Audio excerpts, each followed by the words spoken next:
এটা ঘুরপথে এনআরসি করা হচ্ছে, বেনাগরিক একদল তৈরি করার চেষ্টা করা হচ্ছে, সস্তা শ্রমিক তৈরি করার চেষ্টা করা হচ্ছে। সস্তা শ্রমিক তৈরি করার চেষ্টা করা হচ্ছে? চেষ্টা নয়, তৈরি করা হয়ে গেছে।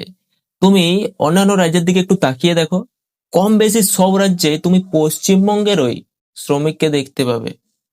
তুমি কি ভাবছো তুমি আন্দোলনের মাধ্যমে আমাদের এই সোনার বাংলাকে আগলে রাখবে? ভুল ভাবছো। আমাদের সোনার বাংলাকে অনেক আগেই পিতলের বাংলা করে দিয়েছে। ভারতবর্ষে যত মানুষ আছে যারা খেটে খায় তাদের প্রত্যেককে নাগরিকত্ব দিতে হবে, এর অন্যথা আমরা মানছি না।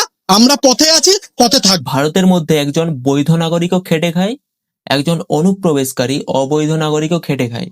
তাহলে খেটে খায় বলেই কি সবাই ভারতের নাগরিকত্ব পেয়ে যাবে? ভারতের খারাপ সময় তোমার আমার বাপচোদ্দ পুরুষ যখন একটু একটু করে রক্তঘাম এক করে ভারতকে উন্নতির পথে ঠেলে দিয়েছিল, তখন এই অনুপ্রবেশকারীরা কোথায় ছিল? আর এখন যখন ভারত পৃথিবীর অর্থনীতির দিক থেকে চতুর্থ স্থানে অবস্থান করছে, তখন এরা বলতে এসেছে আমরা ভারতের নাগরিক। মারে শালা পেছনে এক লাত।